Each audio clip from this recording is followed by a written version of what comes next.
You're watching the Top 6 Show, the original multi-club fan channel. Make sure you're following us now on Spotify and Apple Podcasts. The link is in the description below. Welcome back to the Top 6 Show. Premier League football is back. It has been a long and enduring 2 weeks. Loads of games to preview, lots of stories to delve into, and of course the big one, Arsenal travel to the Etihad. We'll be getting the panel's thoughts and feelings, your predictions on that game as well. We're of course sponsored by our friends today at Match Bingo. Get their app downloaded. Lots of free cards being given away, but also get yourselves ready because for the first time in 3 years, the Football Terrace is doing a watch along this Sunday for the Arsenal versus Manchester City game, and you'll need Match Bingo to really join in on that experience with us. So scan the QR code on the screen. We've got a brilliant panel for you tonight. Backed by popular demand is, I think it's the lady of the night, but that didn't sound right. Kate is here with us. I was thinking a little bit of the Whitney Houston song, and then when I was thinking about saying it, it didn't sound too good. The Queen of the Night, not the Lady of the Night, it's the Queen. Anyway, Kate's here. We've got Man Like Crunk here, City fan, making his debut on the Football Terrace tonight. Welcome, my friend. Mr. Paddy Murphy's with us again. Everyone loves this guy. Well, some love him, some hate him, but he is here with us today. We have got Dayu here in the house, repping Arsenal. Have Hope is back with us. Guys, put a hat on now. Put a hat on. Yeah. He's here with us. A man like CB, backed by popular demand as well. Evening all. You all well? You all good? Yeah, all good, man. All good, all good. What have we done to deserve 2 Chelsea fans, bro? This agenda needs to stop. It's your lucky day, man. It's your lucky day, man. Fucking hell. This agenda, man. You know when they've only seen one Premier League trophy and it's behind closed doors, no parade, and then you see us down the road with 4 of them, 5 of them at this point. I understand. It ain't easy, man. It's not easy. Yeah. Loads to go through. Crunk, obviously making your debut today, Man City fan. How are you, my friend? Hey, I'm glad to be here. Just here to show up and show out for Man City, for Shades of Blue Pod, show that I do with my 4 other show bros. Just here to talk some football.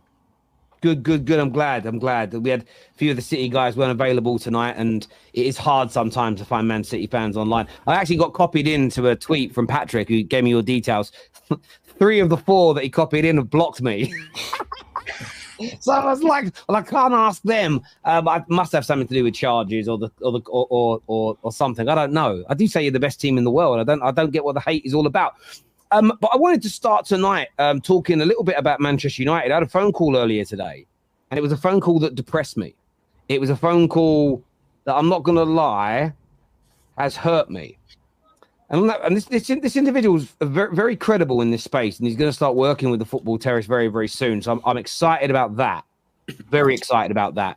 But his opinion is that Manchester United are genuinely very keen on appointing Graham Potter as the next Manchester United manager. There is a theory. Oh, what is this? What? Hang on a minute. Oh, no, man. Wow. Nah. Who did that, man? Who did that? Who the hell did that, man? That's messed up. I love that. But yeah, he has a serious belief and a serious feeling that Man United may end up with Graham Potter. He said that Graham Potter is one of the top names on the list. Almiron is another name. And Southgate's name is there, but not anywhere near as high. He's kind of played that down. He said there's been no talks there. But Man United's new hierarchy, like order, they like structure. They believe that Graham Potter can do that. My challenge into him privately was, well, what about the terrible time that he had at Chelsea? And the belief around a lot of people surrounding Graham Potter and Man United is that they believe that was more to do with Chelsea's poor running of the club, the circus atmosphere they have, as opposed to Graham Potter being a poor manager. And I'm not going to lie, it's like a deflated feeling because Graham Potter is not a manager I want. I wanted to throw it out to the panel. I want to go to Dio first on this. Man United replacing Eric Ten Hag with Graham Potter. It's a serious possibility, according to some sources. What do you make of it? I think that's going backwards, man. Honestly, I do think it's going backwards. Yes, we can make a case for how bad he was at Chelsea to say maybe it was the club or whatever it is. But the truth is, he's a Brighton coach. Like, that's the level he's at. Graham Potter is not going to ever be like. There's just something about him that just speaks 7th, 8th, 9th. Like, there's something about him that just says that. So for me, it's for Man U being the club that you are. That's a no. That's a no. Like, they just need to go get somebody. If you're going to get rid of Ten Hag, you have to go big or go home. You know, with all this investment that is coming in, with all the new management that they're putting in, with all the new backroom staff and the right people in the right positions, you might as well, if you're getting rid of Ten Hag, go get somebody who's class, pay that money, go through the ropes, and be like, look, we're going to stick with you for the next 4 or 5 years, build this for us. But Graham Potter would only get. You're still going to fire Graham Potter after 2 seasons. He will give you a style of play. He will give you a method. He will put some kind of structure in there in the team. He'll probably, they'll recruit very well the way they did at Brighton with that mentality and all that. But it's always going to be that bucket of 6, 7, 8, 9. It's like, that's where I just see him. So, I think it's going backwards. Yeah. You see, here's the thing. Like, it is a bad idea, but let's just be honest here. Like, Quidditch ball wasn't that bad. Like, I would actually take Quidditch ball over the trash that we're doing with this loser Pochettino right now. But the issue was the whole running of Chelsea and everything was a mess. My thing is that what's wrong with Ten Hag? Like, let's Ten Hag cook. Because look at, obviously we're going to talk about Kobe Mainoo and everything, but look at how Ten Hag has introduced Kobe Mainoo, introduced Garnacho, and just how well he's developed them. Obviously coming from that whole Ajax mindset of like allowing young guys to cook. So now my idea is that does the Cliff want to now bring in like a whole English-British mentality where, okay, this is one of the great British clubs, it should be coached by a British manager? Because if that's the idea, that's just stupid. Because the fact of the matter is Fergie ain't around anymore. Or Paisley ain't around anymore. There are no great British managers right now. So let's just stop the British talk, because he just brought in a CEO who is I think Moroccan by ethnicity and Spanish. Oh no! I know you're right. By the way, and Almarin is also very high on the list, and he is definitely not British. So I don't think it's about it has to be British. It is more about a way of playing football, and they look at all the available managers, and Graham Potter is one of them that they believe. Who, by the way, before he went to Chelsea, Graham Potter's style of football was praised by a lot of people. Let's not rewrite history. So it's nothing to do with Britishness. It's to do with the way in which they think someone can play football. Oh no, but you're right. So look, I'll just throw something out there, boys. It's probably wrong, but look, put that to one side. Chelsea did not play badly under Potter. We did not play badly. We just couldn't convert our chances. And I think the issue for Potter wasn't that we played badly.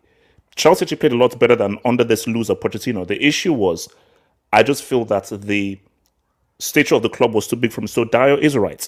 Potter is a good manager. But for a Chelsea, for a Man United, for clubs of that stature where it's the high demand, I don't think he'll work. This is David Moyes all over again. Moyes is not a bad manager. It's just that Everton, West Ham, that is his level.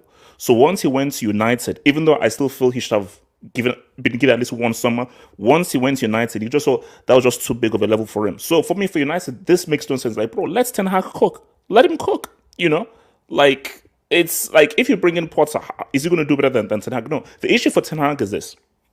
Ten Hag needs to realize that stop having the mindset of Gid, which means get it done. Forget Gid. Create a style of play, create a way of playing, and then go through. It's been 2 years, though. I think that's the problem. He's failed to implement the proper style of play at United, I don't think he's up to the level. He's done well in the Dutch league, but by all means, the Dutch league is absolutely horrendous. And he's been there 2 years and not implemented a style of play. Like, that's what he was brought to United for from Ajax. Was he though? Was he brought to bring a style of play? For his philosophy at Ajax, the way they played football was amazing. But he said, Ten Hag said, he can't implement the same style. But at the end of the day, he's got unlimited funds, and if he's a good enough manager, he should be able to implement that style. So I think, although they've won the Carabao Cup, fair play. Listen, this Carabao Cup, it's nice to win, but for a club like United, you still have got to bounce and continue. And they failed in Europe. They might not get top four. And I think if United don't get top four, he has to be sacked. Do you know what's interesting? You bring up Ten Hag in the conversation. One of my questions to this individual was, what's the status of Ten Hag? And what was said back to me, I'm slightly paraphrasing here, but it was just, Ineos are not impressed. They are all about efficiency. They are all about organization. And when I say organization, it means in terms of things being structured and performed in a calm manner.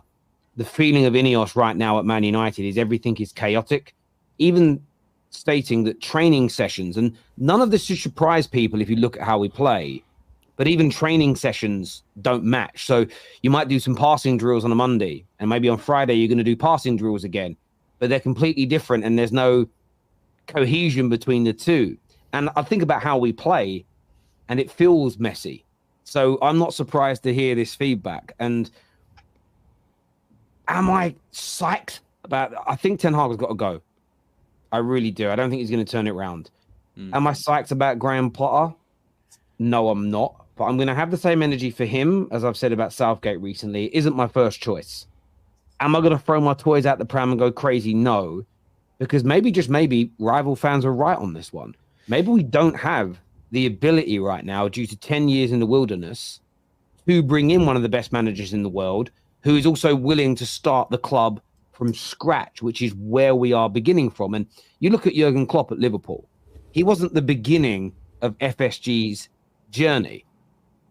Pep wasn't at the beginning of the Sheikh and his team's journey. There were individuals that came in prior to that happening. And I think that maybe, just maybe, we're going to have to suck this up a little bit. Maybe we can't get the very creme de la creme managers out there. And, what I'm not going to do is I'm not going to sit here and pretend that, oh my God, it's going to be amazing, it's the greatest thing ever.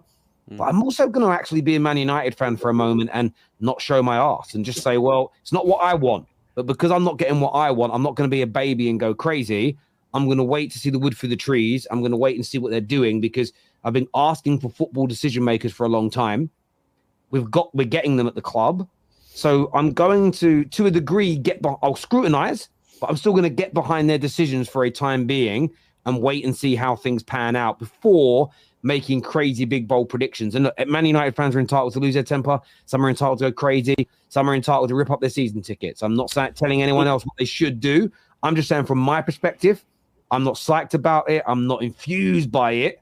But equally, I'm not panicking either. So that's just my personal feeling about it. I love it. So, Terry, if you sack Ten Hag, then you're prepared to start a new project. So you want to sack and you want to start a new project from scratch again. We haven't never started nor finished a project in 10 years. So we have to. It's not about what I want.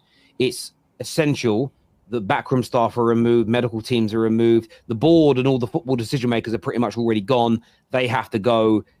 I think we need a new coach and new coaches. I think the whole thing needs to be. We literally need a reset, because everything is rotten. So I've been calling for this for 7 years. So I'm not going to suddenly turn my back on it. Am I psyched about the manager that we're now linked to? And there's some real credible voices behind the scenes talking about it. No, but I'm just going to keep my powder dry on it instead of. I don't want to rant today and say, oh my God, we're going to get relegated with him, and then next year we look great, and then I'm getting clipped up. I'm just going to keep my powder dry. But Kronk, you said you're really excited about this news of Graham Potter to Man United. Tell us why. Well, first off, to me, it just says United are who we think you are. I personally think you should stick with Ten Hag, especially seeing him starting to play the young boys, the young stars. He's getting. And that's what he kind of wants in the first place. Also, it's not players that have had previous experiences with other managers and have a certain way where, Ten Hag, obvious through kind of combatants he's had with players he's had, it's kind of a his way or no way type of vibe. So when you have these young players, you can kind of mold them under your emblem of sorts. You start that all over again with another manager. The only way that makes sense to me is if that Graham Potter is the style of football that you are going to want to play for the next 3 to 5, 7 years if you lose him, because you wouldn't want to start over after an Eric Ten Hag, bring in a Graham Potter who plays a different style to then get rid of him and bring in some new people who play another style. That's kind of what Chelsea was doing after the new owner came in. And and you kind of see what's happening with them. I expected when you pilfered Omar away, which have fun, I thought I was going to see some better moves, smarter moves, and me seeing Graham Potter, that puts no fear in me at all. Can I say something as well? Like, this might just be a stepping stone as well. Like I said, Potter is going backwards, and because United has not done any restructuring in the last 10 years, they haven't built any. They've not tried to do anything. They've just been trying to get over the line. Right, in the last 10 years, this might just be the new management saying, "Look, let's step back. Let's go back and retake the exams which we missed, which is have a coach like Potter for 2 years. Let him build the style and the play with the young players that we have. Let's get this core together, just like a Brighton. Let's, qualify for the Champions League, and then we can attract a better coach to bring in more experience, more players, and be like, hey, look, this is where we're at now, because the stage they're at now, no top coach wants to go in and start digging all that dirt out and start from that very bottom scratch, like rebuilding. A top coach wants to come in, bring in a few pieces, have his style of play. We already know what they're capable of doing. Go out there and win. So I think this management has said, look, we failed the 6th grade. We failed the 7th grade. We're in the 9th grade now, but we need to go back to the 6th grade and start with a Potter. We need to go back and do something smart. Otherwise, whatever we do now, that rot is there. So I think there's a truth to that. And do you know what Cronko would say about starting again? And we have to. And again, with the individual I'm talking about, it'd be very obvious soon who it is with some of the content that Terrace is going to start making in the coming weeks. But the list of, you look at some of the players that are looking to move out, and a lot of them are, Anthony Son and the club are desperately seeking to move out of this football club. As an example, the club's looking to move Casemiro, one who's been a linchpin of what Ten Hag has been trying to do. That's for, there are different reasons in that. Varane's another player who is still a top player, but can't play 2 games per week, and the club wants to look beyond him. The club wants to, with new owners essentially that are running the club, they are looking for a genuine reset. And I think that every Man United fan worth their salt knows that we need it. I think the only thing that maybe we're all, and I know we say we're Man United, but if we're being honest with ourselves, we are Man United by name only at this particular moment in time. We do need to rebuild. I'm not saying I wanted Graham Potter, and I'm not defending the decision wholeheartedly. But at the same time, there's a reason that Almiron's on there, and Potter is on there, and Southgate's name has been mentioned. But there are no heavy links to the Inzagis, to the Simeones, they like Zidane, but no, they can't get him. There's no heavy links to those people. Now, do I think that Brailsford and Omar Barada and Sir Jim and Dan Ashworth don't rate those managers? No. Do I think that they feel that Man United are in a position to give those managers what they want today? Do I think that they feel that they are confident they could land those managers? The answer is probably no. And as much as that will hurt United fans to admit out loud, I think there's a lot of truth in that. And there's a lot of soul searching that's got to go on here from Man United fans, that we are broken. And I don't think this is about fixing us. I think this is about completely knocking us down, just like the stadium, completely knocking it down and starting all over again from scratch to rebuild solid foundations for a solid future. And as I say, I'm not psyched about Graham Potter, but all the other steps in this make sense to me. What's your thoughts on it, Kate? I was just going to say, it was last time I did Straight Facts with you, not this week. Me, you and Mo were disputing whether Zidane would come to Manchester United. And now we're talking about Graham Potter. And I just think it's absolutely hilarious. I'm not going to lie. I mean, my ideal scenario would be Graham Potter comes in with Southgate as his number 2, and my life will be complete. I mean, that's just brilliant. I think it's a car crash. For me, I think Eric Ten Hag, I don't think he's a great manager, but I think he's better than Potter. I don't see that working at all. I mean, Gary Neville's come straight out and said, no, I don't want him. But Jim Ratcliffe straight away, I think it was straight away on his radar that he wanted him. Apparently, there's been meetings with Dan Ashworth and Potter last weekend behind closed doors. It's for me, I can't comprehend that Man United have fallen that far where, we said that we don't think they can attract Zidane because he's not going to want to walk into the club in the state it's in. But surely, I mean, this is what Mo was saying. Mo was saying they're not an attractive prospect. I can't believe it. This is Manchester United. I've grown up with them as being the biggest club in England. Surely they can attract a better quality of manager than Graham Potter. I won't have it. I think that's just a cop-out to go for Potter. No, for me, I think we have to just deal with the reality, and like you have to look at AC Milan. Like growing up, AC Milan was that club. Right now, AC Milan is a fruit-selling side chick club right now. So, and these things happen. And when we look at it right now, the kings of football right now, because things come in peaks and troughs. The kings right now are the guys with 115 charges and counting, Manchester City. So they're the kings right now. So I feel for Man United, in 2024, of course, they're still a popular brand. I mean, me and Terry, we go back and forth with this. United is still a popular brand as a business. Footballing wise, they are irrelevant. When it comes to football, Manchester United is irrelevant in 2024. So if you're a top manager, you're not looking at Man United as a serious football club. And that's because of the 10 years of damage that United have been through, similar to AC Milan. Like AC Milan and United are still respected, but I don't think AC Milan or Man United are still seen as serious footballing institutions in 2024. That's just the harsh reality. Yeah, on that comment that Phil's just put up, I was going to agree. Yeah. With the people are like laughing at United, but at the end of the day, United have been in a constant rebuild since Ferguson left, and ultimately, because they've had the Glazers still controlling the football operations, they've not really been allowed kick on. But I think this is a sign of them getting the structure slowly but surely right. These big names haven't worked for United up to this point. I think this is actually a bit of a shrewd bit of business, because Potter's coming in after a failed Chelsea job where really he's probably treated a lot harshly than, for example, how Pochettino's getting a free ride, but Potter got much more abuse. United are in the rebuild, and as that comment says, he is the guy before the guy. That the managerial job of United is somewhat of a poison chalice since the Ferguson days, and any manager who is on the up and coming knows how dangerous it is. No matter how big the club is, it's still potential career suicide. So they need to wait and build it back up, and I think they're getting things right with Ratcliffe coming in, Ineos coming in, obviously Ashworth, Barada, things like that, and now Potter could be a nice guy. He played nice football at Chelsea, with the right tools and with a bit of time. I think it's a true bit of business. I think people are going to look at this in the base layer and think, oh, it's embarrassing. But really, they're rebuilding again, and Ineos want their own guy, and it makes sense. Let Ten Hag cook. Let him cook. That's my take. It is really interesting. It just shows how up and down the stock of a manager could be. I remember once upon a time, I have Hope and Kate will probably remember this, maybe Paddy, I'm thinking about our ages.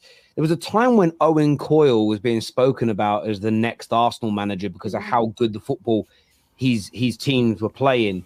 There was a time when Martin O'Neill was the next great manager. And all it takes is a bad year or a bad result or an opportunity at a big club and a bad appointment, and they sort of lose their aura a little bit in football. And I think that's happened a little bit to Graham Potter. When he went to Chelsea, a lot of people thought he was going to cook. Now, I think he got loads wrong when he went to Chelsea.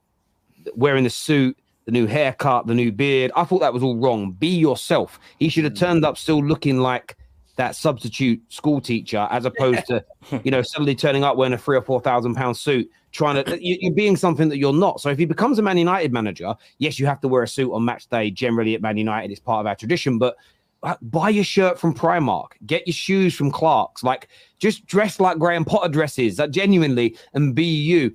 There's a comment here I want to put up though. That says Terry is willing to have Ten Hag sacked for Potter because of one bad injury-plagued season. Still a United fan. But this is where you're getting it wrong. Irrespective of who comes in, Ten Hag's still got to go. And I'm firm on that now. And I'll give you an example. I don't think Onana has been a resounding success. Awful in the Champions League. I think he's really settled down in the last 3 months and looked like a much better goalkeeper. But he hasn't been a resounding success. But that doesn't mean that De Gea didn't need to go. The fact that De Gea doesn't have a club, by the way, and he's free, tells you everything that you need to know. The fact that Real Madrid went, actually, no, we'll take Kepa instead, says a lot about where he is right now in his career. At the end of the day, if my car breaks down and it needs to be fixed, and I pick a garage, and that garage make it worse, the bad decision was picking that garage, not that I took my car to a garage to get fixed because it was already broken. So you can't suddenly say we should keep Ten Hag who's failing just because the next manager might fail. Otherwise, you'll never get off the hamster wheel, my friend. It's listen, I appreciate you remember. I appreciate the comment, but I don't think it means that at all. Sorry, would you keep Ten Hag if you win the FA Cup?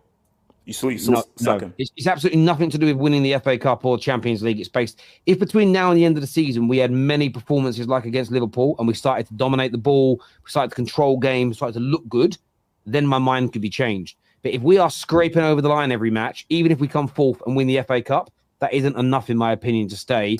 Sustainable performances is what we need to aim for. A super chat here that's very interesting says that anything English is average. I don't want it. Terry is biased. I mean, it's interesting on every level because, firstly, I haven't said I wanted it. I agree with you. I don't want it. I'm just not showing my ass crack. Secondly, I mean, I know you support an English team. So why are you watching English football if it's average? I don't understand what your attack on my nation is all about. Plus, I don't think Kobbie Mainoo and Jude Bellingham and Trent Alexander-Arnold and Harry Kane are average. I think they're very good. I also don't think Terry, let me help you here. I think he was trying to say any English coach is average. I think that's where maybe he's talking because he's saying I don't want it, meaning I don't want the Potter. Like I don't want it. I'm reading too much into it. Maybe I don't think he's not smart. I don't think he's that silly to come and attack the whole. That's crazy. I think it's because an English coach has never watched one of the EPL, so he will be roasted. In terms of Graham Potter, I've listened to what you guys have to say. I'll let you guys have the floor. But for me, in terms of Potter for me is a floor raiser. He's not a ceiling raiser. He can raise the levels of the players. I've seen the United fans over the last year during Ten Hag's tenure complain about the football that's being played, the style of play. Wow. No way, that's crazy. The style of play, the football that's being played. So Graham Potter, when he came in with us, the football, he implemented his own style straight away. So one thing about Potter as well that he does well under Chelsea, what he did well was that he adapted his style based on whoever his opposition was. He can do a back three, he can change to a back four, put two up top. He's very, what I'm saying? He adapts a lot as a coach. My issue, though, in terms of Potter and why it went wrong in Chelsea is because the characters were too big for him. Whereas in Brighton, he could just do his style of football, whatever. And you mentioned about him dressing up and trying to look the part. I think he was doing so to impress the characters, the level of footballers that he was coaching, and it didn't work. You know what I'm saying? They didn't feel like they could play under him based on just the reputation. Obviously, the way Tuchel was sacked and so forth. Also, the amount of players that were in the dressing room and all sorts. The atmosphere at Chelsea was very bleak, and I wouldn't really use that environment to judge him as a coach. He still implemented this style of play. We went to Milan twice. We crashed it on them both times. It was great football. So I feel like at United, he would cook. And especially the people that are turning their nose at him but still want Ten Hag sacked. What do you really want? Because you guys are complaining about the style of football. Ten Hag in his first season got top 4 and won a trophy. So fair enough, he's earned credit in the bank to not win a trophy this year because of the season he's had before. So now it's like, okay, if you don't want him here anymore because of his style of football and all of this stuff, Graham Potter would definitely do that job. Yeah, do you know what I think it is when it comes to Ten Hag? It isn't so much, it is style of football, but it's, I'm personally not worried about what the style of football looks like. I'm not overly, my feelings don't need to be met, but I want them to be sustainable. So when Conte was at Chelsea, year one, when he was recently at Inter, even though that style of football was very much absorb and counter, it was sustainable because it worked. With Man United under Ten Hag, you don't know what you're going to get from it's a bit like when you do like mystery, when you put mystery shirts on that company, you don't know what you're going to get. You might get a real good one, you might get an absolute horrible one. You've got no idea what's coming. We're just a lucky dip. You have no idea with Man United, so that's really what we want. So someone here says, thank you, dude. My wording is wrong. Rooney is my favorite player of all time. I meant English managers. Fair play, Sully. Fair play. My guy, Staffy joins us on the show. He messaged me when we're talking about this. What are you saying, Staffy? This just was too much waffle going on. I was like, nah, I gotta step in. Listen, I don't get the hatred on Graham Potter. I'm not gonna lie to you guys. I've been clowned before for saying Graham Potter's a good manager, so I'm gonna stick with it and I'm gonna back up over here. The idea of us going through a rebuild with a manager who's been proven to be good with rebuilds, bar taking on the worst footballing project in all of our lifetimes, aka Chelsea. I don't think that's something that we can use against him because look, ever since he's left, they've actually gotten worse. So I don't understand where is the issue with the idea of rebuilding with a manager who was actually decent at his job. Because I saw Phil B's comment earlier, and he said I don't want to call you guys clueless. You guys are not clueless, but on this topic, I mean, I'm hearing Zidane's name being issued. Why would does anyone really here think that we should get Zidane next year, and that's going to make us a better team? Zidane is a bad idea. That's a bad idea. No, have hope. Seriously, when people talk about Zidane, I think it's crazy. When you look at Zidane's career as a manager, he took over arguably one of the best Champions League sides when they had most of their 11 in their prime.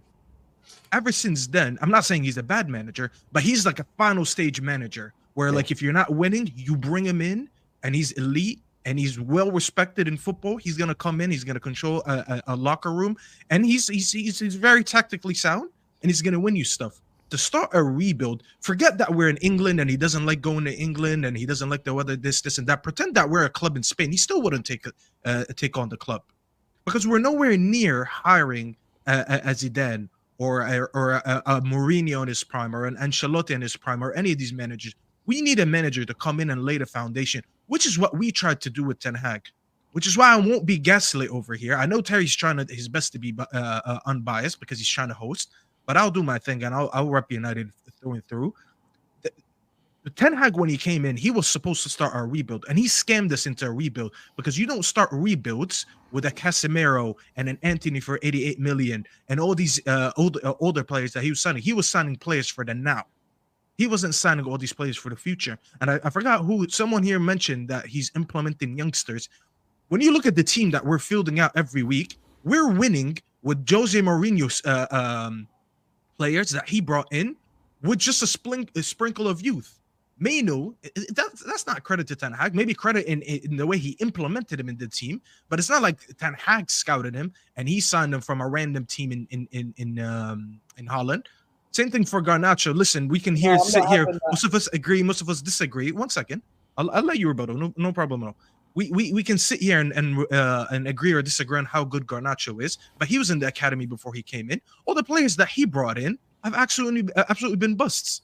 Name me one player who came in who's been absolutely amazing. Even Højlund, who I know people are going to say maybe he's the best signing he's had. He went about 12, 15 games without scoring. So this idea that we need to stick to Ten Hag and that he's much better than Graham Potter. I've seen better football than from Graham Potter than him. Are we forgetting what Graham Potter did with that Brighton team? When we all wanted Cucurella and Bissouma and Solly March and all these players, who had them balling out? Who brought in Caicedo after they got rid of Bissouma? It was him. That was all under Graham Potter. And as I said, this guy, but I think CB, you mentioned something about his time with Chelsea. You guys need to be reminded, that when Potter took over the job, it was a week after the transfer window closed. That's when they sacked Tuchel. You don't sign a manager. I have never seen a manager get hired 1 week after the transfer window closes. That's probably the earliest appointment, bar obviously during the summer, that I've ever seen for a football club. He came in and he took over a squad of 30 plus players or whatever it is, and none of them he wanted. He actually never got a window that he was like, I want to build with this team. And this is the chance that he's going to get with Ineos, because Ineos wanted to sign him in Nice. Dan Ashworth, who's going to be hired by the club, he's the one that hired him at Brighton. So these are his people. So he's going to be hired by his people. He's not going to get the yes man treatment that he got at Chelsea. So other than him being English, and you guys, for some reason, I don't know why British people are their biggest enemies, because they love saying Brexit, even though you guys have so much talent in England. It's crazy to me. If I sit here and I tell everyone, name me your best players, they're going to tell me Cole Palmer is the best player in their team. They're going to tell me Saka's the best right wing in the team. They're going to tell me Rice is the best signing of the season. They're going to name all these players that are British, but yet when you talk about British talent and British this, British that, they always talk about Brexit. I don't want Brexit players in my team. It's insanity to me, to be honest. All right, so Staff, there's a lot of things to unpack there. Firstly, your last point is due to management. In terms of talent, we all know there's talented English players. It's the same way we have the Southgate discourse and all of that. The players are talented. Even in terms of just now on the topic, I just mentioned Southgate briefly. I feel like Graham Potter would be an excellent England manager for us instead of Southgate. Well, that's another point. In terms of what you were saying about Chelsea, I was saying that Potter actually were a bit harsh on Potter's situation at Chelsea. Every points you made, I completely agree. But there's certain things that you said in terms of, you said Bissouma got brought in left, and Potter replaced him with Caicedo. But in the same breath, also said that you can't give Ten Hag credit for Kobe Mainoo and Garnacho because it's not like he went out of his way and scouted and signed them. You could say the same thing for Brighton. It was Win Stanley's and Lawrence Stewart's that were doing that. Who later then got brought to Chelsea for the job that they were doing. No, but I did say I'll give him credit for the way he implemented him in the team. But people are talking about him now like he's discovering all these youngsters. Mainoo was known for years in the United Academy. He didn't discover him. He implemented him well, and I already said that. But let's not act like he discovered him. He wasn't a nobody. In terms of Ten Hag's position at the team, in your lot's team, you guys, he brought you a trophy and a top 4 in his first season. Even at the end of that first season, and in terms of why he did that as well, he implemented a gash squad. The squad that he inherited a gash squad. The squad that he inherited was the squad that you guys had Ralph Ragnick running, and it was an absolute shit show. So now he's coming. He's finished in top 4 Champions League positions. He's brought a trophy in the process, something that you guys have struggled to do since Mourinho was manager. You managed to finally ended your trophy drought. You guys were crashing it on him. Now it's about the style of play. You guys are saying he's brought in young players. Fair enough. Garnacho was known in the academy. Kobe Mainoo was known in the academy. Being known in the academy is one thing. Actually having them starting week in, week out, bringing them into the squad, Premier League games, big games.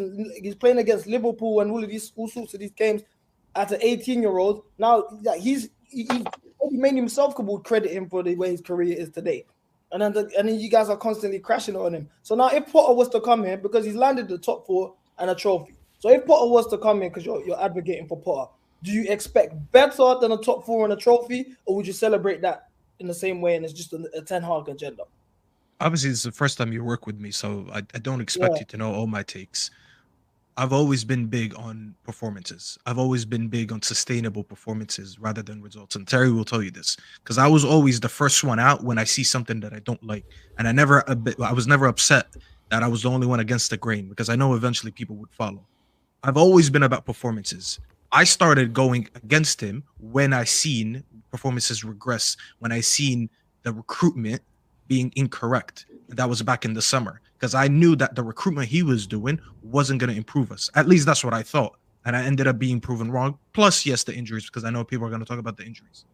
So winning an energy cup, listen, I want to win every cup every year, but I'm not saying manager in or manager out based on one trophy. Even if we win the FA Cup, I want to win the FA Cup. And if he wins the FA Cup, I'm going to give him praise to it. But you can't be 2 years into your process with no style of play. Because everyone, the first step they take when they come into a team, if you're a proper manager, is implement a style of play. And eventually it could reflect into translate into some trophies. Klopp has done that. Arteta has done, because I was surprised. Dayo actually pissed me off the most. Dayo said it's a step backwards. I would love to know where Dayo was 4 years ago when they hired Arteta. You didn't hear what I said, though. You just heard that. You see, you picked up. I said it's a step backward to start rebuilding again, because Potter knows how to. We never rebuild it, though, Dayo. No, that's what I'm saying. I'm saying the first statement I made, I said Man U has never done a rebuild in 10 years. Everybody here heard me when I said that. Then I said Potter is a step backwards because they want to rebuild from the very ground up. They really want to get it right with the young people that they have, the right new staff that they have, the back room, the new management. These guys all know themselves, and they're going backwards. And I gave an analogy. I said it's like failing the 6th grade and you're in the 9th grade now. You have to go back and do that 6th grade exam to get it right, so that the foundation is strong, so that when Man U builds, eventually, even if they choose to bring in a better coach in 2 years, they're in a better position to actually ride well. That's what I said. So you picked on that one thing. No. And I'll tell you why, Dayo. Guys, can you round this up, though? Because we're 40 minutes in. There's lots of other subjects, and we'll run out of time. So finish up your point, Staffy. I've got some super chats, and we have got to move on to because we're 40 minutes into the show, and there's loads to go through. Yeah, respond, and then we'll go to super chats. Well, when Dayo's done being silly and taking that off, because I do want to talk. That's what you get from misreading me. Listen. Your graphics are more interesting than your football takes. But anyways, listen. You're talking about taking a step back and all that stuff. The reason I'm attacking you for that, because you said that at best he's a manager who's going to finish 7th, 8th, or 9th. When you hired Arteta, what did you think of him? I said that's the vibe that he gives me. Arteta, I understand that divide. Okay, let me answer your question with Arteta. Arteta had never coached any team, so I had nothing to base it on. I was like, you know what? We have an Arsenal former, which is even worse. Hold on, listen. Which is why I could not. With Graham Potter, I'm saying based on his work when he coached out in Sweden or Switzerland, whatever team it was there. When he came out all the way back here to Brighton, he's always been in that pocket. So I'm like, that's all I know of him. So basically, I can just base that on what I know about him. With Arteta, there was nothing to base it on except him being an assistant coach with Pep Guardiola for a few years. So for you to say, what did I think Arteta would do? I had nothing to base it on. If you talk about Pochettino, for example, he had done something at Tottenham, taking them to the final. So there's something to base it on when he's coming to Chelsea. You're expecting something from him. But then what were you going to base Arteta's on? You know, so hey. So we're just basing Graham Potter on his time at Chelsea. Is that what we're doing? That's all I'm saying Brighton and Chelsea. I'm saying what I've seen him do. I said when he was at Brighton, Dyer, everyone rated him. Everyone rated him over Eddie Howe. Guys, I think you both made your points. The viewers are going to decide who wins. Otherwise, we can just keep going and going and going. I've got to get to these super chats. First one says Standard FC Staffy vouching for Potter. Brah. The thing is, Staffy is not part of Standard FC. We did that test on Straight Facts last week, and Staffy is not part of Standard FC. He understands that it takes time to get back to those standards. Therefore, he can't be part of that weird cult that think you can go from where Man United are to being prime Man United in the space of one summer. Lunacy. Consistency is vital for a style of play. I see it with the formation and team selections, shit or not. Do we see even 6 out of 10s with these players weekly? Well, we don't because of the system 100%. Crush here says, genuine question for Terry. Do you think Man United fans have the patience to complete a rebuild from scratch? Also, Staffy's smoking crack, respectively. Wow. Let me answer this, Terry, because he's asking if we have patience to complete a rebuild. And he's saying I'm smoking crack because I want a manager that I know will give me a rebuild. I am willing to finish outside of the top 4 or the top 6 for a season or so. In reward to get a style of play, to get a real rebuild. I'm trying to have my club. I'm trying to have my Arteta. I'm trying to have. Well, I can't say Pep because Pep was elite when he came in. I'm trying to have a manager will do this rebuild though. How are you so sure Potter will do the rebuild? But he's one of the options that I believe that could. Potter has done it before Brighton. Potter has done it. He did it. We've been through. Staffy's been through why he thinks it. Like he has said why he thinks it. Whether you agree with it or not, he's there. I'm always on the terrace saying it. That's what I'm saying. This super chat makes no sense. Yeah, and just to answer this question as well, some fans will have the patience, some won't. There's a lot online who, in my opinion, just want to be angry for the sake of it. There's a lot of Man United fans who only thrive when Man United are in trouble. So they're always going to look to be angry at anything they can, whether it's good. You get it in the Arsenal fan base. Arsenal are in a good space right now, but there are some that it's like they're praying and they're waiting for it to go wrong because that's what they enjoy. So I don't think we can stress ourselves on that. Which players are sustainable and give 7 out of 10s weekly? I mean, you need the correct system for that. I stand by this fervent belief. Give Man United Mo Salah and KDB of 5 years ago and let them stay at our club for them 5 years. They wouldn't be the same players they are now. Potter can't handle United pressure. Couldn't even handle Chelsea. Got a vet mentality of manager just like you would a player. I think it's a fair challenge on that. Terry, play the Todd B clip. We'll get to that a little bit later in the show. But viewers, make sure like buttons have been smashed. Make sure you're subscribing. Go and check out our sponsors today, Match Bingo. Get your cards ready because this Sunday, the Football Terrace is back on watch-alongs, baby, for the Arsenal-Man City game. I'm going to be there with my Match Bingo card. So get yourself signed up. You've got to be in the UK and over the age of 18 to play, but it's an amazing, amazing game. I know lots of you have signed up and lots of you play, so make sure you're tuning in about half an hour before kickoff for the watch along. We are live after the game for the match reaction as well. Don't worry about that, but we will be there. That's cool stuff. So yeah, before we move on to the big game, we'll come back to predictions later for the games. We were going to talk the Man United game, but we've gone well over time on that, so we'll come back to it. But I wanted to touch briefly on some news surrounding Chelsea because I think it's been handled quite poorly by the media and people's reaction to it about Todd Boehly being quote unquote sacked and removed as chairman. I think there's a lot of Chelsea fans that maybe got excited about this news just for it to turn out to be part of the process. It's not until 2027. It doesn't really mean anything. The big question I have is why is he still running your club? Well, I'm going to have Paddy first on this. Why is Todd Boehly still being allowed to run Chelsea after what he's done to it so far?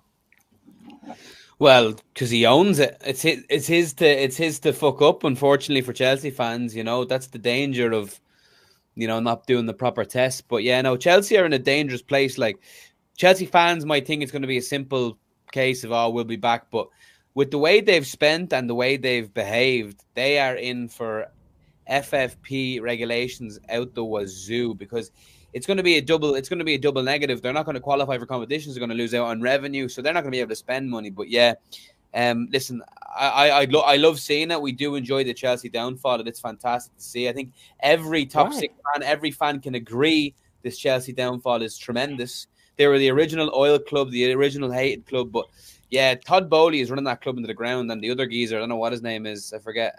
But Egbali. What's his name? Egbali, yeah.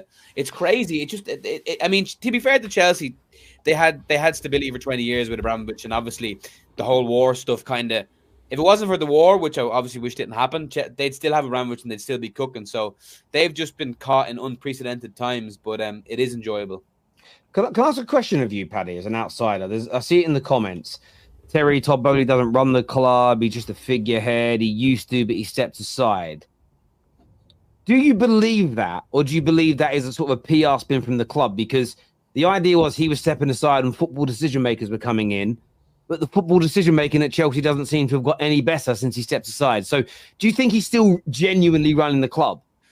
I can imagine he's treating it like it's his toy. I feel like he at the end of the day, like whatever, he owns the club. Like he's the main man. He's pulling the strings. I firmly believe that he's made some of these decisions. Like I still firmly believe the signing of Mudryk, it was a political stunt, by the way, because they gave 25 million to the Ukrainian government themselves, and that was proper, like, the maddest shit you've ever seen. They just threw 100 million for a very subpar player who has he has potential, but he's never going to be like a world beater. So, yeah, I think Boehly is definitely pulling the strings, and he's treating it like his toy, but he's playing with millions of fans and people's livelihoods, and it's a very, very dangerous time for Chelsea. Make no mistake.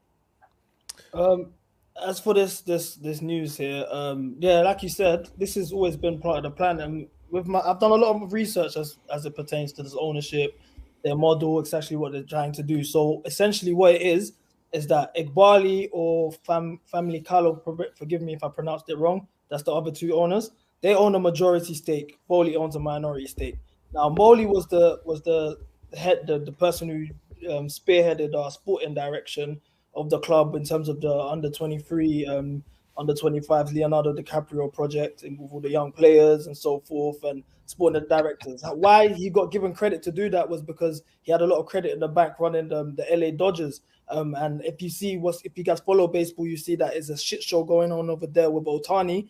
They signed him on a record-breaking contract, but what they did is through amortization that he was doing over here, he's deferred his contract and is only taking $2 million a year for his first 2 years, and then for the first 10 years, and then 10 years later he receives the remaining 450 million. So that's just it just shows that his model, in terms of everything that we've done the last year, he's also implementing at the Dodgers.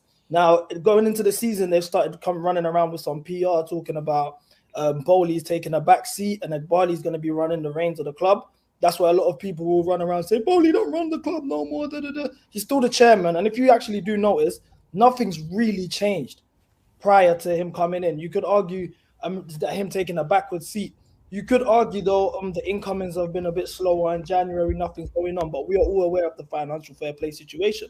We're not able to spend as freely as we could have before in the last year, in Boehly's first year, because he in layman's terms, he's fucked us. So we can't really be spending the money that we were spending prior. Obviously, now what it is from 2027, Boehly will take a back seat. However, he returns in 2032. So everyone's celebrating, oh, Boehly's gone. Nothing's changed. The only silver lining that I could argue is that maybe from 2027 onwards, which is in 3 years, by the way, potentially he could change his model and we can have some world-class players coming in, some real experience, and instead, you know what I'm saying, this nonce project can actually end, excuse my language. But for the fact that you'll be in the championship by then. You'll be in the championship by the time he leaves. Dio, you don't want a UCL. Win a UCL first before you talk, bro. You don't think the basic UCL? To be honest with you, have hope. I love you, but we are banning that comeback now. You have milked that dry. You know, like Terry, I'm 11th. That's all I have. Terry, that's all I have. You know, certain singers, they had a great song, but they've sung it too many times now. We're bored of it. You can't use that comeback. Terry, I'm 11th. What else do I have? I'm 11th. What else do I have to come back with? Oh, wow. Sorry, you've got to delete that, man. It's staying. That is staying. But yeah, like Chelsea. Listen, CB, it was great to hear what you said there. It's good to see a Chelsea fan actually take a deep dive into the situation in their clubs. And I get Chelsea fans at the minute, a bit like. So I'm glad that Crunk is here today. It's City fans, whenever you speak, not even problems. Yesterday we spoke about what a journalist said on the podcast about Pep maybe leaving in 2025 and the offence it caused speaking about it. I've never seen anything like it. We're the most deluded fan base in the world. In my life. And Chelsea fans are the same. There's one Chelsea fan who comments, like the story is, my tweet putting out this show says, Todd Boehly to be removed as Chelsea chairman, but what does this mean? And he's like, I can't believe you're spreading these fake lies. I mean, it's literally a question about what's being said, and then the podcast, we're going to delve into detail on it. And there's people getting mad that we're even speaking about it. It's like I walked in their house on Christmas Day and pissed on their children, how angry they are over a subject that needs to be discussed. I don't understand CB and have hope. Like the Chelsea fans used to be some of the strongest fans online in terms of they could give a bit of banter, they could take banter, they didn't mind their club being discussed. Now, it's almost like saying Voldemort's name. It's almost illegal. I blame Lampard. Lampard is the cause of this. Lampard destroyed us. Because Lampard's reign, that was the civil war. And that was the civil war that ruptured the fan base in two. I would say it was before that, you know. I would say no, it was no, bro. It was Lampard. That was civil war. I'll tell you when the tide started shifting amongst the Chelsea dialogue. It's when Sarri came in, because prior to Sarri coming in, we was always a defensive team. We sit back, we hoof the ball forward, Hazard on the counter attack. If you want to go further back, Drogba, we were scoring in 3 touches, like 3 passes. We were scoring a goal. We used to sit back and soak pressure and hit on the counter. When Sarri came in, he wanted to implement a possession style. You know, I remember it was extremely toxic at Stamford Bridge when I used to go there. Sarri used to get booed. Jorginho used to get booed. They hated the slow build up. They used to say kick it forward, all of this stuff. That's where it really began. When the peak of the civil war is when Mason Mount came in, and it was the Jorginhos versus the Mounts, the Saristas versus the Cobham sexuals or the Yerders. That's what they called it. So CB, the other day you sort of defended him. So all these problems started with Roman then, and his decision making. I wouldn't say so. Those problems you look at as problems, but problems in Roman's era is finishing the season 3rd place. I would say though that through history, whatever subject matter you're talking about, you have to look at the origins of the problem, and you blame the people that created the origins, and all of that started under Roman's. But here's the mistake. You may say that, but these new guys, they've exacerbated the issue. So the issue with them is that, okay, Abramovich didn't do everything well. Some things he did badly, some things he did well, but he did more things well than he did badly. That's just a fact. But the issue, though, is that we have a DiCaprio recruitment policy. I want to have a MILF recruiting policy. And that's the issue. I'm not challenging that these guys haven't accelerated it, but this notion that things were perfect in the last 4, 5, 6 years of Roman Abramovich, in my opinion, Chelsea fans that say that are lying. You haven't competed for a Premier League title. Sorry, no one has ever said that. In 2017, you know, you signed a lot of poor players in that time. You've got Marina that's now in court over her dodgy dealings in things. You've got there's lots that he was doing wrong as well, you know. No. That's very fair, yeah. But in terms of a lot of Chelsea fans do run with this narrative. A lot of people that are for this Clear Lake project, and they gaslight us by saying that Roman was poor since 2017. We was a poor team. Now, from the outside looking in, we look at 2017 to 2022. 2017, we won a league title. 2018, we went to FA Cup final. We lost the FA Cup, so ignore that. 2019, we finished. That was Sarri's first year. We finished 3rd, and we won the Europa League. We got a transfer ban, finished top 4, lost the FA Cup, A year after that, we won the Champions League again. And then we won a Super Cup and a Club World Cup. Outside looking in, those 5 years are greater than what certain clubs have done in the last 20 years, the top clubs as well. In the last 20 years, 15 years. You can't argue, yes, we had low moments. No, you are right, but what you won trophies, but you know what we spoke about earlier, what Man United fans like myself and Staffy want, where you want to look at your team's performances, its activity in the transfer markets, and know that yes, we want to win now, but you want it to be sustainable so that in the future you're still there. The problem is you guys were hanging on by a thread. You were like an old boxer that's still got that knockout power but can't dominate fights, and you were catching a few people on the chin and winning fights, but you were never going to be the best fighter in the world anymore. And I think that there's no and I thought Todd Boehly and co, with the people they were looking to bring in, were going to get it right. They were going to spend like Roman, but just bring in a slightly more modern approach. But they've just got it really wrong. In terms of your game this weekend, though, boys, you play Burnley. You must be confident beating Burnley at home. Have hope. You've got to be confident in this. Like if that clown doesn't beat one of the worst teams in the league, then he has to leave immediately.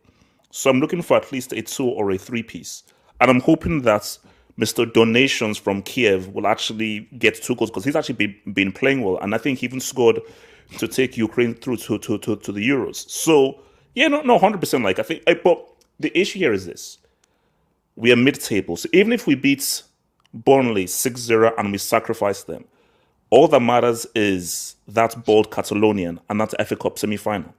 That is the main thing. So the main thing is beating him, because first of all, whatever, similar to you, Terry, whatever Pochettino does, I want this clown to take a first-class trip back to Buenos Aires, because this guy's trash. But just for my own personal enjoyment, because this has still been a failure of a season. Even if we win the FA Cup, this season has still been a failure. But beggars can't be choosers. I'll take whatever W's I can. So for Burnley is maintain your first team. Know what your first 11 is. So by the time we get to the FA Cup semi, you have a clear first 11 that's playing a style of play, so that once you now get to that FA Cup semi, we're now building a rhythm. So what I want to say against Burnley is that this is your first 11 that you look to play against the FA Cup semi, so they now have proper cohesion. Please start Ichuku, a maker in there, and then we can now build on to now the FA, because really Chelsea's season is the FA Cup. That's his Chelsea's season, because like we've screwed up domestically now. So question for you: you winning or losing? What's your score prediction? Of course, we're winning 3-1. 3-1. Or what is LCB? You confident in a win for Chelsea this weekend? Yeah, I feel like we'll win. I agree with what you said in terms of the league does not mean anything to us at this point. It's FA Cup or bust. That's the only way we can qualify for European football as well. Obviously, there's reports about the FFP actually hurts us if we get into European football. So, you know, that's just another mess. In terms of what you were saying, I do think we'll win. It won't be pretty. It'll probably be a 1-0 or 2-1. The reason why I say that is because have hope. I didn't really understand you're saying that we should implement our starting 11. We have 8 injured players. It just got announced yesterday. Lavia's out for the season. Having played 30 minutes for us after being signed for 55 minutes. We've got Ugochukwu out. We've got Chalobah out again. We've got I'm at a point where I even lose track of these injuries. Like, what the fuck is a Ugochukwu? What the hell is that? Wait, show some respect. The guy has actually been injured and actually been quality better than that cocaine Gallagher, man. So show some respect. Based on what? I hate when my fans also wait, Paddy, you've got 115 charges. You're actually cheat. So you can't stop. Hang on, Paddy's a Liverpool fan. A Liverpool fan. Okay, well, sorry. No, I mean, so Kronk, you go 115 charges.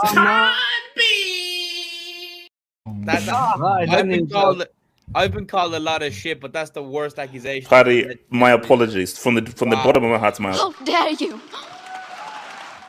How dare you? How dare you? Shout out Gretchen. Wow. When I saw Paddy, this is my favorite meme. When I saw Paddy's face when he got called a City fan, this is all it reminded me of. Suck your mum, yeah, I said it, suck your mum. What? That is hilarious. Anybody on the panel predicting a Chelsea slip up in this game? Anyone think it's going to happen? Paddy, you do. Of course, Paddy's going to say that, though, isn't he? No, Paddy, why are you hating, man? Chelsea are fucking shit. Ironically, for the thing about Chelsea is they've actually turned up for the kind of bigger games, but against the dross, they kind of let it slip. And I think a lot of Chelsea players are just like overpaid mercenaries who don't have the passion for the club, and they just aren't. Their heart's not in it. And I think Burnley are just going to turn up with a lot more fight.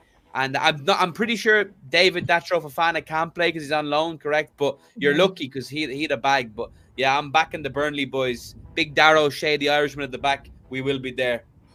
Don't get me wrong. I don't think it will be. Here's my score prediction on the screen, and it's going to be a beatdown for Chelsea. You think they're going to lose 2-0? They're going to lose 2-0. Burnley. Yep. Burnley are awful. They're that crap. That's how crap Chelsea is this season, though. Wow. That's how crap they're. They've only turned up with the big boys, and with the big boys, they turn up. Hold on. You see, this is just Lil Bro FC hating, man. Lil Bro just hating, man. Lil Bro. You said your piece. I allowed you to say your piece. The truth is, you guys are crap this season, and you know it. And to turn around and think that Burnley, because you think Burnley is just going to come there and sit there and not do anything, all right? You think they're just going to sit there and not do anything? They're going to whoop you guys 2-0. They have nothing to lose too, except the fact that they could be relegated, right? That's where they are. Dio, they're trash. Burnley are trash. You're way more trash though. No, Chelsea is way more trash. Yes, you are. Why not? Burnley. Yes, you are. Listen. You know that. Burnley. See, look, we're hitting on big bro. This is big bro. This is what I don't understand about you guys. Pochettino is so crap. Pochettino does not have strategy. Pochettino doesn't know what he's doing. Hold on. I'm talking all the general Chelsea fans. You're one of the few that don't say that. But the thing is, the majority of you, the loudest noise of what we hear, Pochettino is horrible. The club is run badly. Todd Boehly is this is that. Everything is so terrible. But now we're going to play Burnley. Oh no, we're going to win. No, you ever seen those? I don't know because we could be bad, but Burnley are worse. But it is Burnley. Burnley. Burnley are so small, but also so bad that no one's even been speaking about Vincent Kompany this year. Which I know City fans won't know defending, but if that was Gerrard or Lampard or Rooney or Scholes managing them, and a legend of one of our clubs, they'd be getting rinsed for how bad they are. But Burnley are just absolutely left alone. Viewers. Sorry, mate. Go ahead. Go ahead. Viewers, let us know what you think and feel in relation to that game. We'll come this year from Miguel says our recruitment has been trash since 2015. I think that's pretty fair from a Chelsea fan. It has been pretty poor. In 2017 and brought Danny Drinkwater and Bakayoko. There's been a lot of poor stuff. I wanted to give my take on the game real quick. Yeah, go on, mate. Give your take on the game, and then we're gonna have a little chat on Spurs before getting onto the big game. Yeah. I was gonna say Dio's doing. I don't know if you guys have ever seen that TikTok where they go to an Italian restaurant and they're like, "Let me know when to stop when they put cheese on your salad or your pasta or whatever," and they just keep going. That's Dio with his hate. Like he didn't know when to stop. To say that Chelsea are more trash than Burnley, you just lose a lot of credibility there because they already spanked them early in the season 4-1. You don't know who's probably going to be Chelsea. That's the problem. That's why I said they're more trash. They're unpredictable. You don't know who's going to turn up on the pitch. You don't know what Pochettino's going to do. The point is, if you're a team that we cannot point out, and at least we know Burnley is consistent for losing, right? We know that, but we also know that Burnley, they're consistent for something. And you just predicted them to win. No. But I'm saying against the team that we don't know who's going to turn up, what Pochettino is going to do. You can't believe it. I could tell you that, and I could tell you that they play. Chelsea have proven this season that they actually play decent football when the team against them gives them space, and they're going to play against a team like Burnley that gives everyone space. Burnley's probably the second worst team after Sheffield, not because they don't have a good style of play. They actually have a good style of play. But they're these type of guys, like they bought a Tesla and they're working on minimum wage. They can't afford to play that style of football with these type of players that they have. And this is why they're getting smacked up left and right. This is probably going to be one of their easiest games if I'm a Chelsea fan. This is not the team to worry about. I'm talking about Staffy. Chelsea are unbeaten in the league in 8 games. I'm not even a positive. See, I didn't even know that. Chelsea guy, you know what I'm saying? But we haven't lost a game in the league since the Wolves game at home, which was a battering, appalling performance. So, but let's not drag it here. And in terms of the FA Cup, in terms of building our team, we're at a point where we need to prepare for the FA Cup semi-final in a month. What I will say though, Dio, in terms of an upset, I wouldn't be too surprised because Chelsea, what I have found this season is we play relative to our level. If we are playing a top team for some reason, like Manchester. What did you say there? You're unbeaten in 8 games. Yeah, in the league. That's not true. We lost the Carabao Cup. No, no, that's not true. You beat Newcastle in your last game 3-2, and then the game before that was your Wolves game that you lost. You're unbeaten in 1 game. No, that's not true. That's not true. At home, we had Bournemouth. We had Bournemouth. I'm not Bournemouth. We had Brentford. We drew. We had. Okay, but that's away, isn't it? You said at home, right? No, I didn't. I said Premier League. Premier So League. in the Premier League, you're Yeah. unbeaten. You're unbeaten in 4. You lost back-to-back games to Liverpool and Wolves, and then you've won 2 and drawn 2 since. You're unbeaten in 4, not 8. Yeah, you won the FA Cup replay. Maybe you. You won FA Cup games and that. I've just But viewers, let us know what you think. And Phil, another team on at 3 o'clock on Saturday. Kate, your boys take on Luton at home. You must be feeling confident about beating them. I know they've got a good sort of home record and performances against the bigger teams, but away from home, Luton are trash. You should be very confident to put in 3 or 4 past them. Yeah, I would hope so. I don't like being confident with Spurs because they always come back and smack me in the face. I was so confident we were going to smash Fulham and lost. So I don't like... Normally, when I'm not confident, we pull out a good performance. But, I mean, if we can't beat Luton at our place, there's something really wrong. I think it'll be a tight game in the first half again because we seem to be so slow, and then hopefully in the second half finish them off. But our pitch is a lot wider than Luton, so I think we'll tire them out and hopefully get 3 or 4 past them in the second half. But it's really difficult to be confident as a Spurs fan because you do never know what you're going to get. It's as easy as that. We don't know what's going to turn up on the day. So, but I would hope we should beat them comfortably. She says. Does anyone see a Luton dagger in this game? Nah. No. Tottenham. I think Tottenham will win. Freaky. I mean, Tottenham are so I hear Kate when she says, she doesn't know what, like, if she's too confident. But the truth is, your coach has done a good job with. I'm an Arsenal fan, but I have to give it to him. He's done a good job with the style of play. Tottenham is going to turn up a style of play. That you cannot take that away from them. The only thing is, if they're unlucky and they don't take their chances and they let Luton score a goal, Luton can sit deep and that could hurt you guys. But if they score first, if Tottenham scores first, they're winning. They're winning. There's a style of play with Tottenham. You can tell, like, you know what the high line. Oh no, the high line must work. It has to work. They're going to play it. So I don't expect Luton to score. I'll be devastated if we don't keep a clean sheet at home. Hey, respect them. They have more goals than us, Kate. They're not a bad. I would be. To be fair, if we was going away to Luton, I wouldn't be as confident. I think they're completely. Oh my God, I look like Delia Smith or someone. I'd be. Dale, I really don't like you.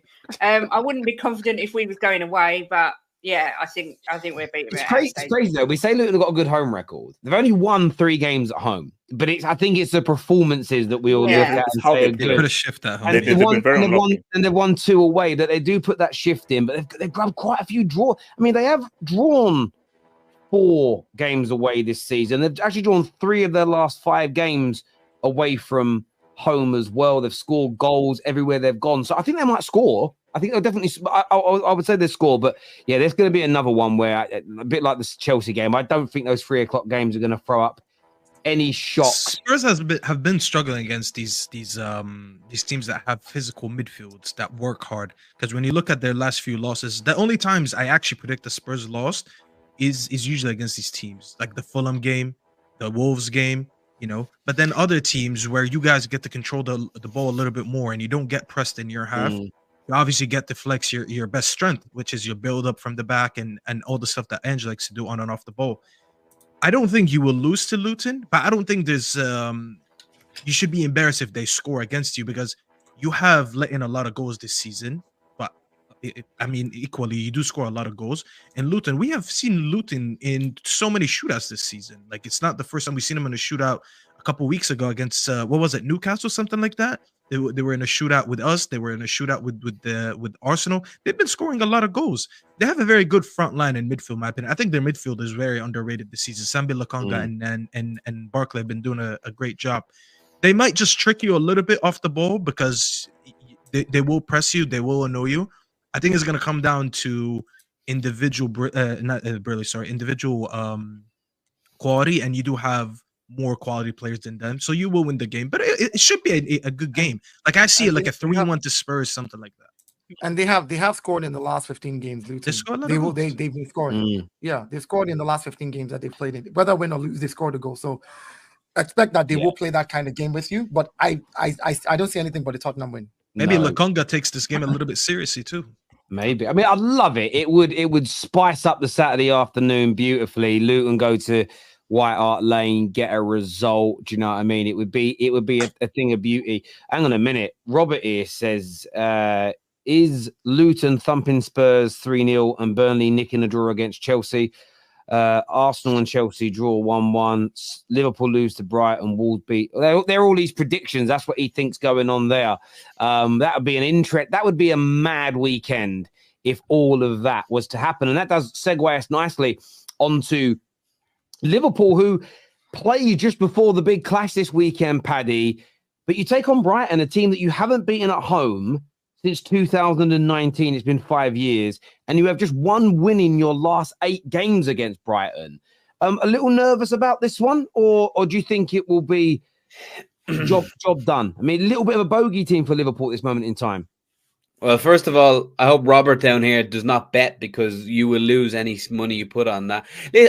In years gone by, seasons gone by, absolutely, I'd be a lot more kind of wary of Brighton. 100%. But I just feel like this season there's a different twinge to it, on both ends. I think Brighton have kind of really hit a wall. I think a lot of their play. I'm not as worried about Brighton as I was. I do think, and Brighton have a couple of injuries. We have a lot of lads coming back. Yeah, I'm just very confident. I really just think a lot of our players are in the zone, and these kind of games we do well. In the bigger, we've actually done really poorly against the Big Six this season, but in these games I think we'll get the job done quite easily. I'm predicting a 3 or 4-1.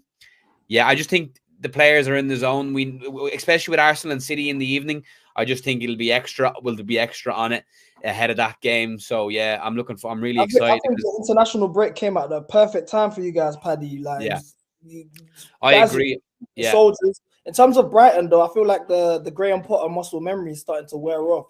You know, Zesty as a manager, you know, I'm not really his biggest fan. Zesty's a bit. Liverpool being linked with De Zerbi, I would.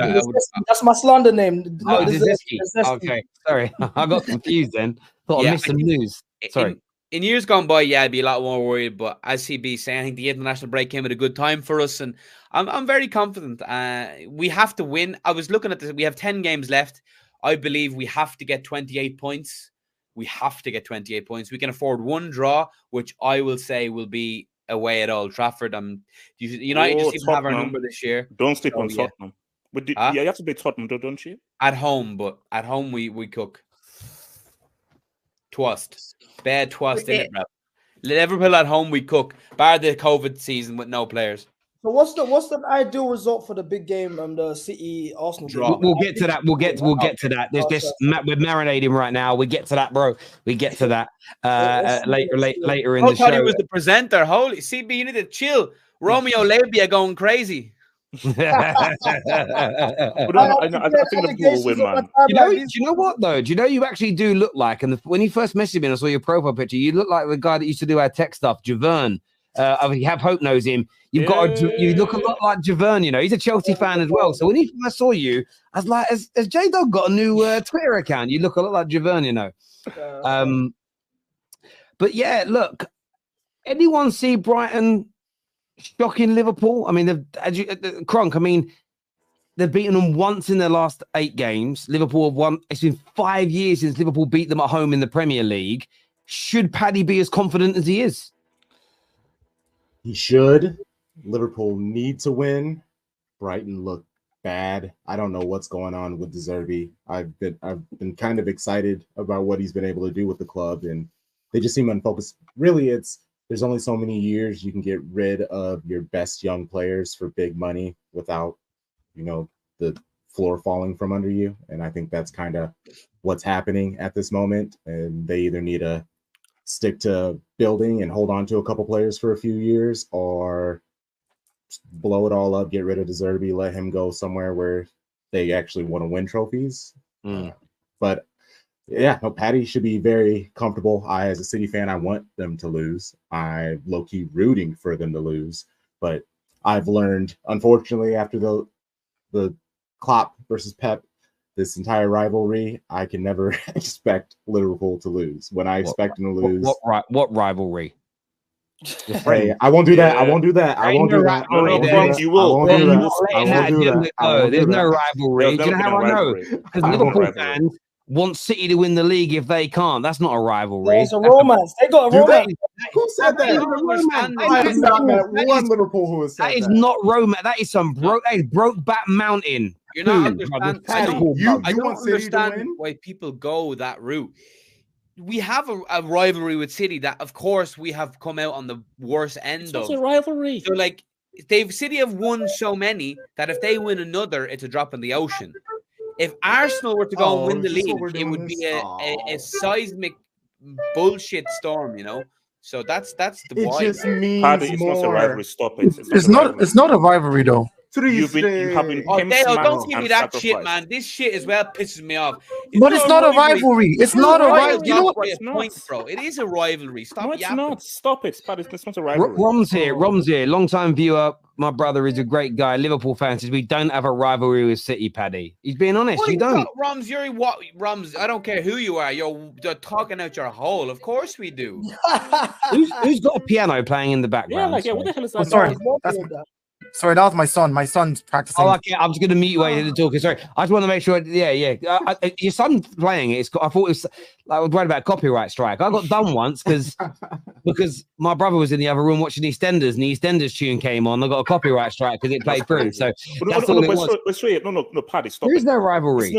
A rivalry is where I win some, you win some. Do you know what it's like?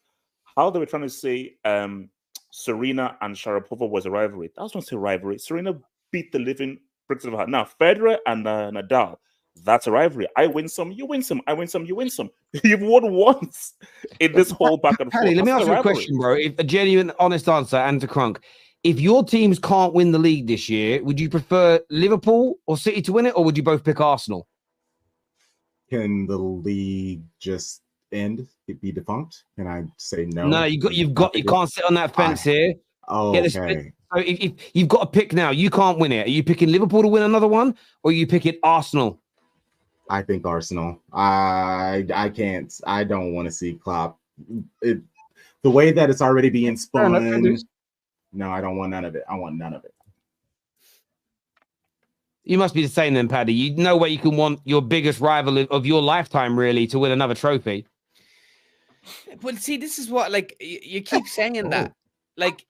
It doesn't. They're not mutually exclusive. Do you know what I mean? They have been a rival, and we have rivaled them. Anyone who, someone who dumbs it down to 5-1 in titles immediately shows their lack of football knowledge.